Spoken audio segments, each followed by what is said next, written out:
Hello and welcome back to the She Gallery Show. Thank you for being with us today, and thank you for our guests Trickster and Pengo for returning and being with us today. Thank you for Can TV for providing this platform. My name is Dulce Díaz. I am founder and director of She Gallery, and I am with two of our co-curators, Pengo and Trickster. And today we're going to be talking about Family Resemblance, the evolution of Chicago style graffiti. That is an exhibition, an event that will be taking place this fall.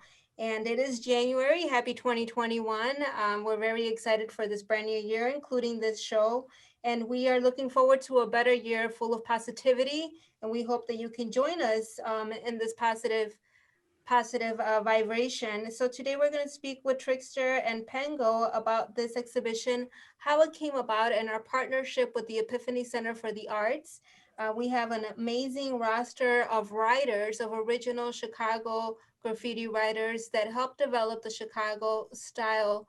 And many people are not aware of this or of these writers. So we're sharing the education and the knowledge so that when you join us at the Epiphany Center this fall, you know who all of these writers are, and you would have heard their story directly from them. So let's talk with Trickster and Pengo. You guys want to talk to us a little bit about how this show came about and why it's important? Sure. Go ahead, open up, Mike. All right. Well, we as some of the older writers in Chicago, we always we have our own style. We have our own unique way of presenting graffiti, and we feel like it's important for us to let that legacy continue on.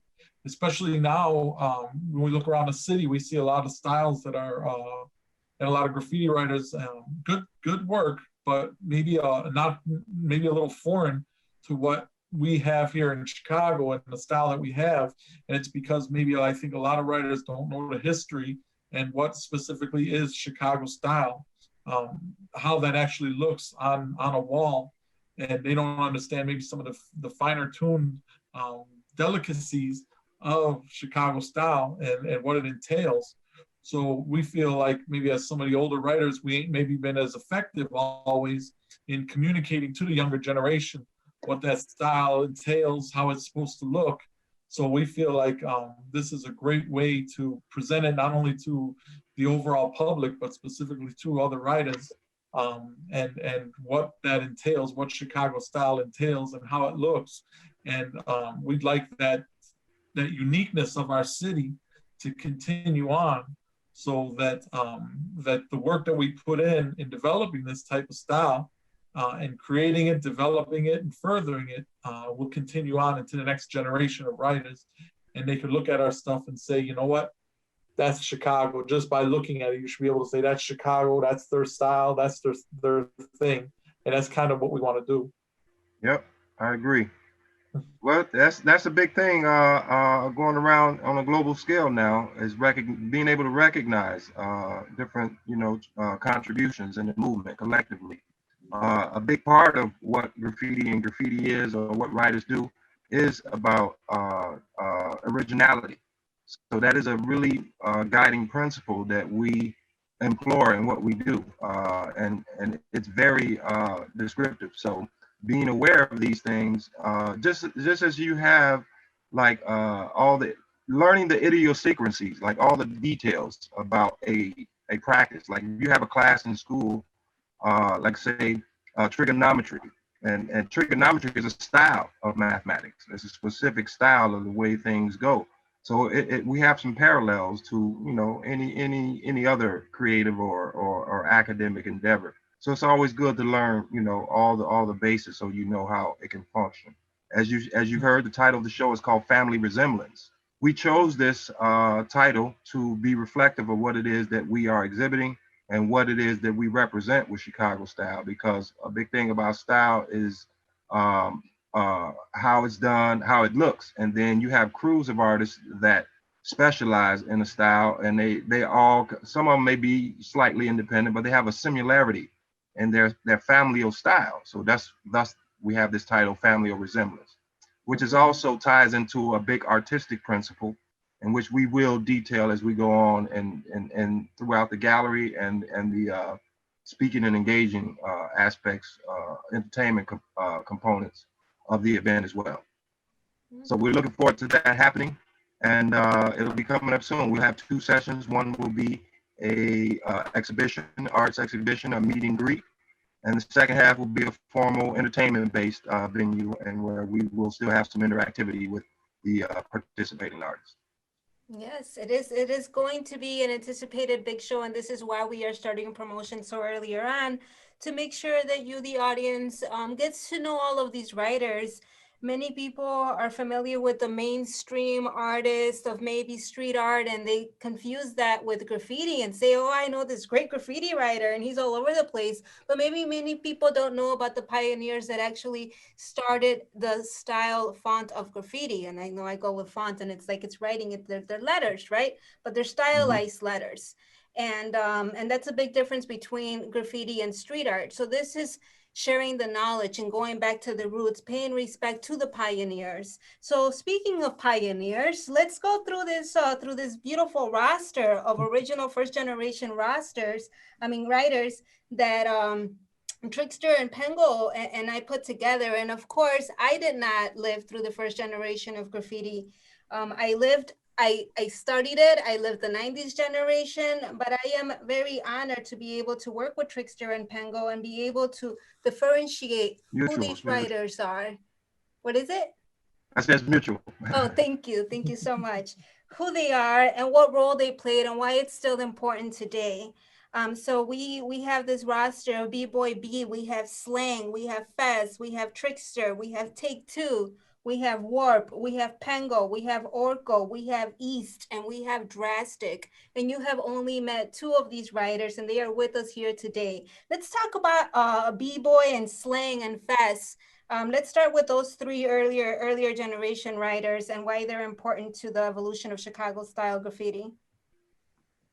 Well, being a member or co-member of the crew with B-Boy B and a long-term friend with Fest and co-member and long-term friend with Slang, I Oh, can and say Sling these are has been with us today. I'm sorry. Sling has been yes, with us previously. That's right. Yes. yes. Mm-hmm. So the top those three you mentioned those three, right? Fest, Mm-hmm. B-Boy, Sling, and Fez. right? Okay, so yeah, they're long-term friends and co-members in the crew. I can honestly say that these are they've been very inspirational and with me as an artist personally and throughout the movement collectively here in Chicago. Fesky is known as primarily one of the godfathers, one of the grandfathers of the movement. He's been writing a long time. He started, I think his heyday was late 70s, early 80s as well. So he's definitely a founder of the movement. And from what I recall, some of the other participants or artists in the exhibit were nurtured from him as well, and which we'll hear, and each artist will be able to detail that as we go on. But essentially, ABC, when I met B-Boy B when I went to high school. So as a freshman, we started hanging out, dancing together and doing art. And they, took me into the fold in the crew. And that's how I became part of ABC. But B-Boy B was definitely an innovator. His name has been B-Boy B since the 70s. So you got to have an idea what that means if he's had Since that the name that long. 70s. Yeah, so he's had that name a Yes. long time to say he's B-Boy B. So Mm-hmm. that in itself, gives you an idea of the originality and the founding aspects of what we're talking about in this movement. Slang, phenomenal artist. When I first met Slang, we met through some of the other founding artists here that may not be participating in the show, but as the time goes on, you'll hear more about these artists and their earliest beginnings here in Chicago. And again, Fesky, he's been avid, in the community doing murals, airbrushing things. He's a man of many talents. We came up together during the early 80s, and he's still producing. Everyone's still productive now. Mm-hmm. PJ, you want to add anything to that? Yeah, I mean, me and Tyrone, we both grew up on the west side of Chicago, and the west side, we were very, because we didn't necessarily have all the train lines connecting to us, so we really had to make an effort to get on a train and connect with some of these other writers. And I remember when I would head on the south side, going to the south side from the O'Hare line. Fess is the guy you saw. Fez, he was on every rooftop, all sorts of rooftops, and he just had masterpieces on those rooftops. And the first writer I ever knew on the South Side, just because of his work, was Fez, and it was just outstanding. And he was the connection to the South Side for some of us on the West Side and some of us up north. Sure was. He was that connection. Fun times. And, so we have, sorry. So we have Fez, we also have Take Two, Warp, Pengo, Orko, East, and Drastic. And as Pengo was mentioning, joining the lines. When Pengo was on his previous segment, he talked to us about how they would wake up really early and he would meet up with Drastic and they would get to school early. This was the dedication that they had back then. So this is the connection. This is the family resemblance. And that's what's so exciting about all of this, that all of these styles and even the movement was very experimental, children just having fun, wanting to get up. And here we are so many years later, and it's become, something that you study in art books. How amazing is that? So yeah, that's so true. Yeah, and family resemblance. So when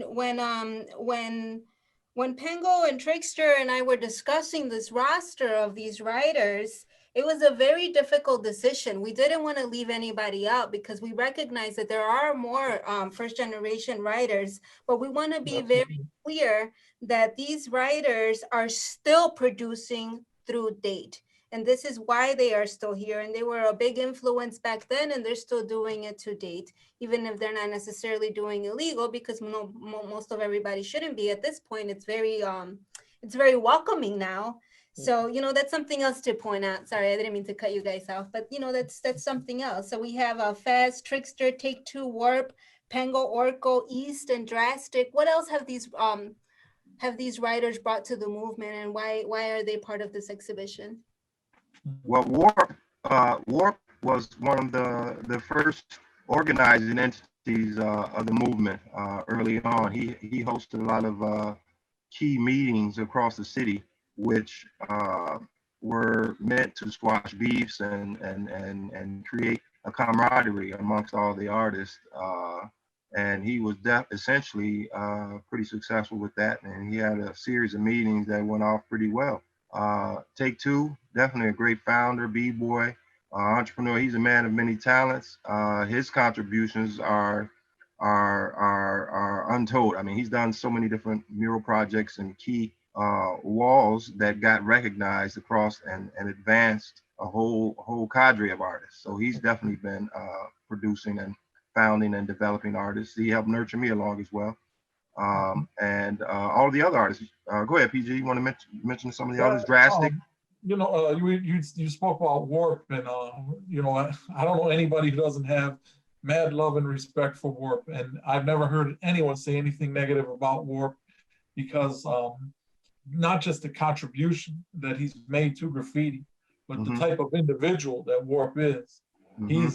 He's a really righteous, stand-up guy, definitely, man. For real. We used to call him the Cyrus. The Cyrus, I was gonna say that.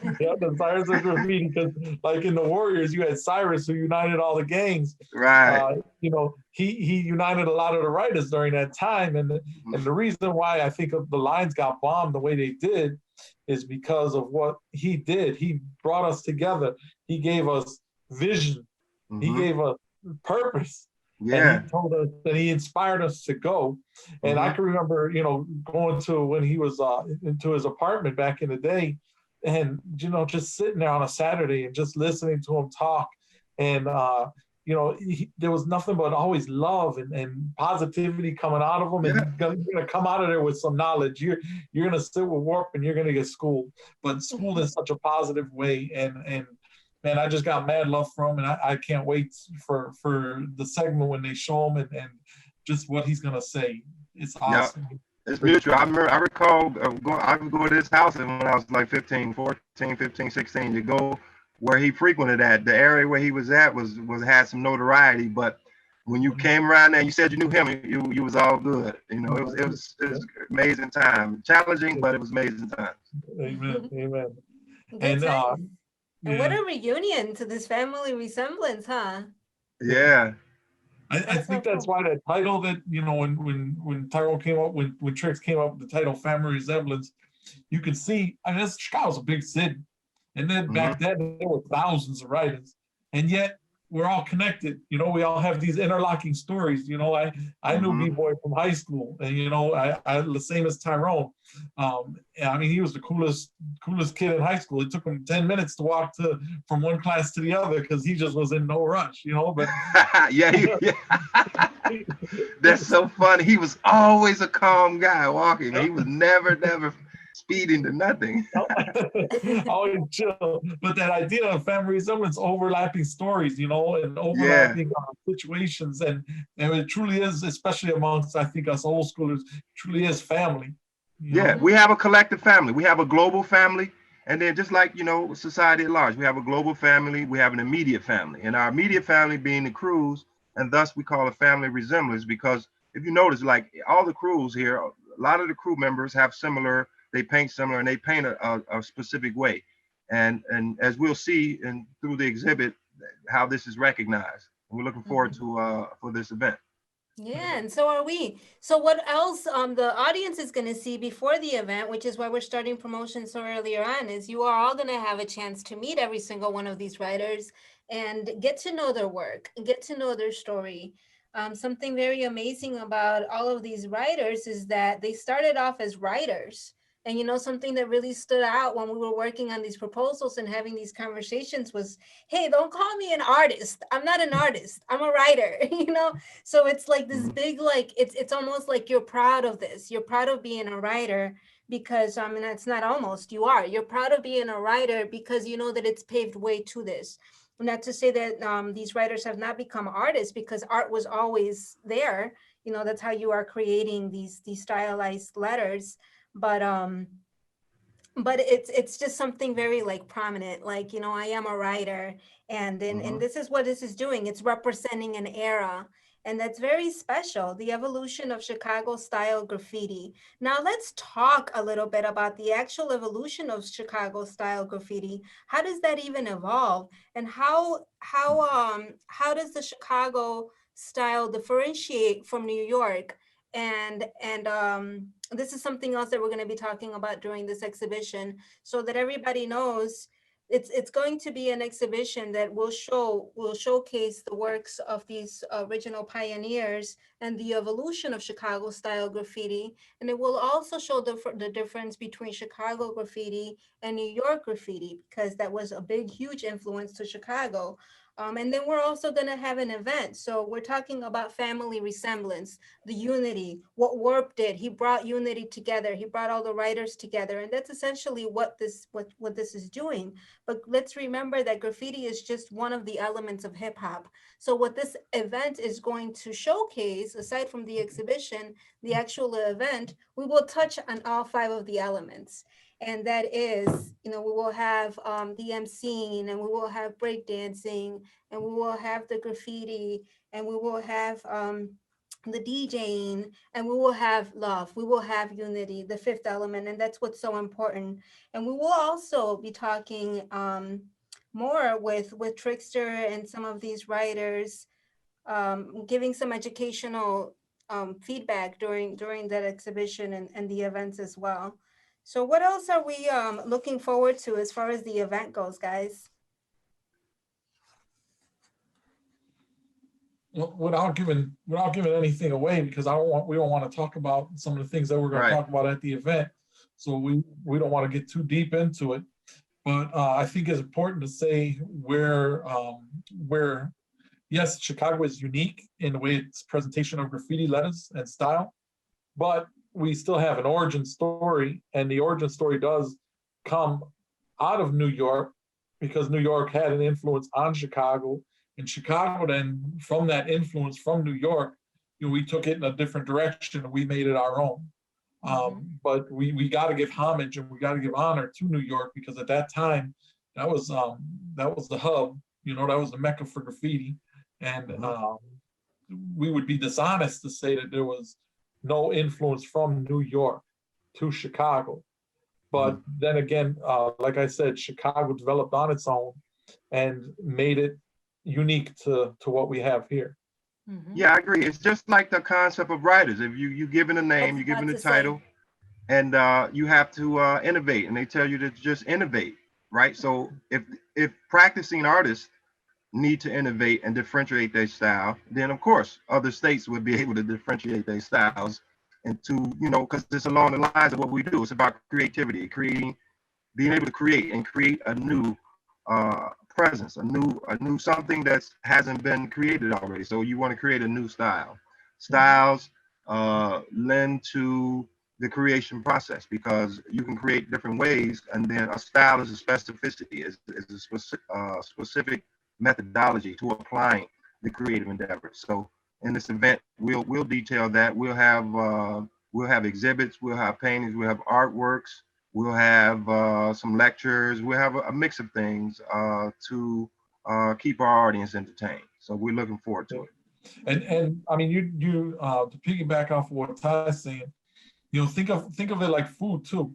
All right, when you think of pizza, all right, you got New York originating the pizza. They got the thin crust. All right, Yeah, comes over here. We yeah. don't talk about no thin crust. We want that Chicago deep dish pizza. Deep Then you dish, move it yes. over to LA.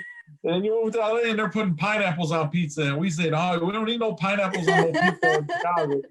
So it's all pizza, but it's unique to its location. And, Right. and not every city has its own pizza. And the same thing with graffiti. Not every city has its own letters, has its own style. Yeah, but exactly. we do have our own style, and that came about in a certain specific way, and it's identifiable to who we are. So yeah. Amen to that. Yep. You were gonna say something, T? Oh, I was just going to add on that on a macro scale, on a larger perspective, Chicago is the Midwest. It's the crown jewel of the Midwest. Everything that we do has relative connotations or connections to mainstream society as it is. So as we're talking about style, Chicago has a style, right? Chicago in general is the culminating element of the nation. We are the center of the nation. We are the Midwest capital. So we get everything from both coasts. Everything coming from over the water to the West Coast, everyone, and it all conglomerates and comes to the center of America, and where Chicago is the hub. We're known as a hub in many respects. Transportation, we're the freight capital of the world. Many things, that intersects. This is the crossroads of the U.S. is the Midwest. So everything has to pass through us, basically. So whatever was created, and then we take it and we innovate it and push it back out. And that's what this is all about, and sharing the history and making sure that we pay respect, as they mentioned, we got to give respect to New York. They innovated or they inspired the styles here. So this is what we're doing during the show. This is exactly what we're doing. We're paying respect to the innovators here in Chicago that created this Chicago style graffiti. And right now, what does it feel like for you guys that you guys started this? When you go to books or bookstores and you see that this is being taught, like line by line, to me it like blows my mind. How do you guys feel about that? I'm the same way. I'm definitely the same way. How about you, PG? I'm definitely, when I'm overwhelmed. It's like the teacher becomes a student again. I feel like, wow, I got so much more I want to contribute and do now that I'm seeing the acceptance and the energy and the spirit of it, and the adoption of hip hop culture in general. It's really enthralling and exciting, and it's like it's all anew for me now. Like I'm on a fledgling experience, trying to just bring out some whole new developments. It's like an open field to go out and create, because before we had the suppression, but now it's we have support now. We have a foundation and we're growing. So it's an exciting time. That's awesome. Pengo, how do you feel about that? I kind of feel like the clock is ticking. I'm 50 years old, and it's so many walls, so little time, so many styles, so little time. And so I'm desperate. So anybody wants to paint this summer, we're gonna get it in the summer, brother. The wall. Yeah, definitely. So this year's gonna be a great year. I mean, we can still throw. Yeah. And 2020, I mean, that was the year of vision. So, again, 2020 vision. So we're looking ahead to the future. So we're just coming into 2021. So let's make it right. Let's make it happen. Let's come out with this new genre and just increase the art and make it grow.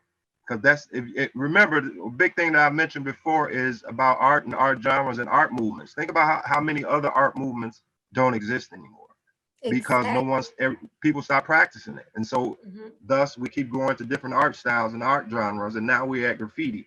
Since graffiti in the 60s, 69, 68, 67, there has been no other art forms. So it's up for us in order to keep elevating, to go upward and take art form to the next level and the next level, because there's no other art forms that have been designed or created. Wow. So we must Who's excel. gonna create a brand new art form? That's what I'm saying. How do you even begin to do that? There has been no other art form created since graffiti. That's right. None. What happens and you know what's great? now? You know what's great? This didn't come from the art world. This came from the streets. From the youth. From the neighborhoods, from the youth. The neighborhoods, the people, the community. People who never went to formal art school. Yeah, people who never went to. I never went to formal art school. I did for 2 weeks after I got out the army. They told me we had to be fully dedicated to school, and I realized, man, I ain't gonna have no time to do walls and trains and rooftops, and I ain't gonna see my woman. So I dropped out of art school after 2 weeks. I said, forget this. But I don't have formal training. Tyrone don't have formal training. And we're considered masters at what we do. And I think that's a nice thing too, is because you don't God-given, Mike. God-given. God-given talent. God-given. That's right. You don't have to go to school. Go to school. God gave it to us. Yeah. That's right. That's right. And which means anybody can do it. I just want to add that, it's like having like somebody like Pengo coming back on.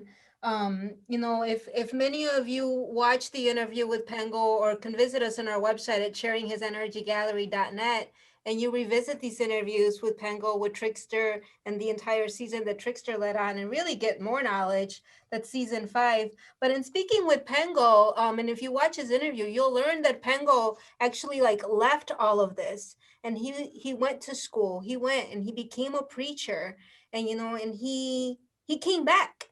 He came back. And this is why, to me, this is extra important, because you're sharing this to the youth, and you're saying that this is important. It was important for you to go find God and to go give back to the people, to the community, but this is also important to you. Can you kind of elaborate on why this is important to you, or is equally as important to you as maybe some of the other accomplishments that you've had in your life? Why is this so personally important to you? What made you come back? Yeah, well, to me, when I see graffiti art, when I was younger, and I would ride the train, and I would see rooftops, and I would drive through neighborhoods, and I would see, the pieces in the neighborhoods. And it was in the backdrop of the 80s, which was a rough time in Chicago. People think Chicago was bad now. Chicago was way worse in the 80s than it was now.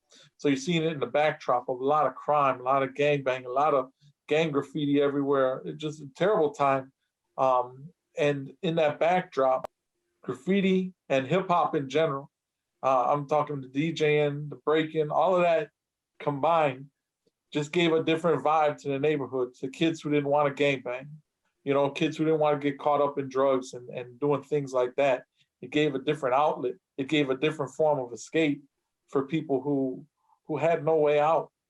I was, like I said, I was raised on the West Side, and my neighborhood, I remember Flash saying he would ride his bike down North Avenue. He said, once I hit Cicero, he said, I pedaled as fast as I could to get to Central. He said, because that neighborhood was bad. And so hey, he's Mike, like, as soon as I saw Da Vinci Manor, I knew I was safe. Hey, Mike. And so it was rough back in the day. Hey, you be like rough, this. Bro. It was crazy. Yeah. But yeah, that creative outlet, man, it's nothing like it. It's nothing like it. I mean, to have, just as like New York beginnings, it started out like, gangs and the Black Spades and all the different gangs and whatever. And then the hip hop movement was created to as an outlet away from these social ills. And it's still be, practiced. So youth are finding that creative outlet as a means to offset them from that negative pattern of society that's set forth for us, for failure, for challenge, for non-traditional behavior, or whatever it may be. This, although it has some quirks to it, but it did instill camaraderie amongst people. The main tenets of hip hop: peace, love, unity, and Unity. having fun. So Yes. that's it was made to direct us, and it did successfully direct a lot of youth into more positive and more successful people. Definitely.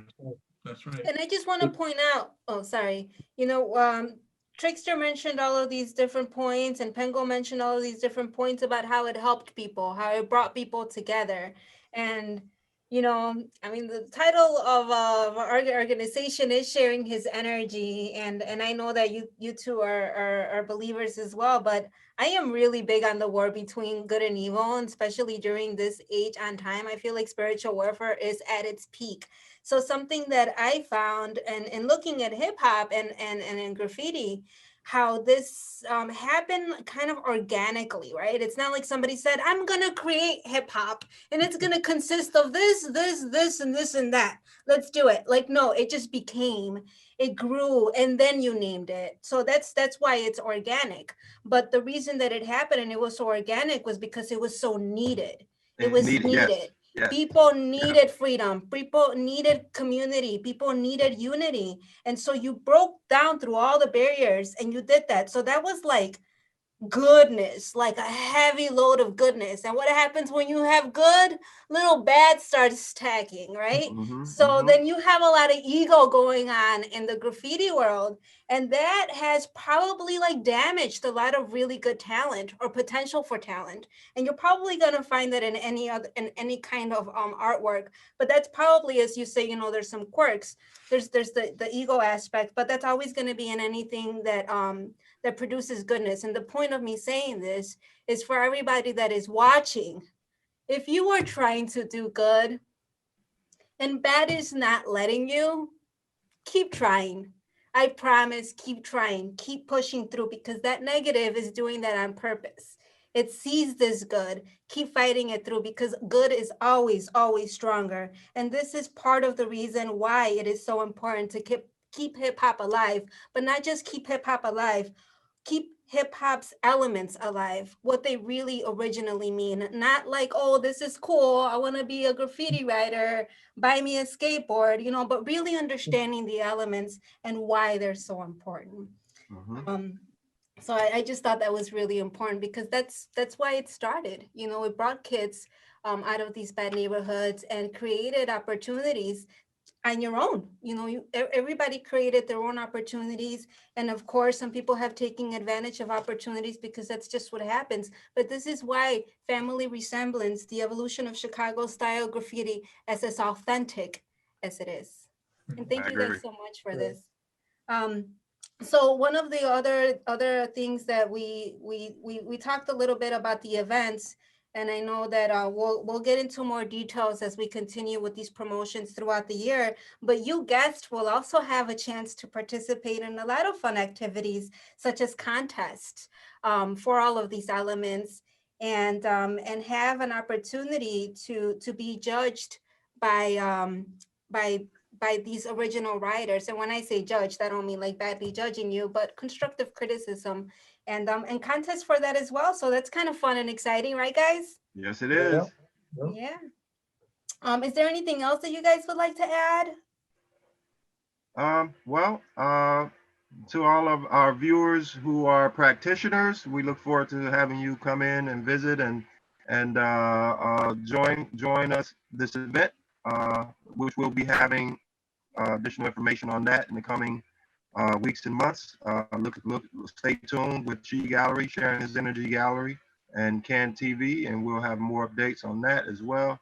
And in general, if you are not a practitioner, we'd love to have you come out and hear some dialogue, some context among artists, and some ideals of what we envision and for this art in the coming years.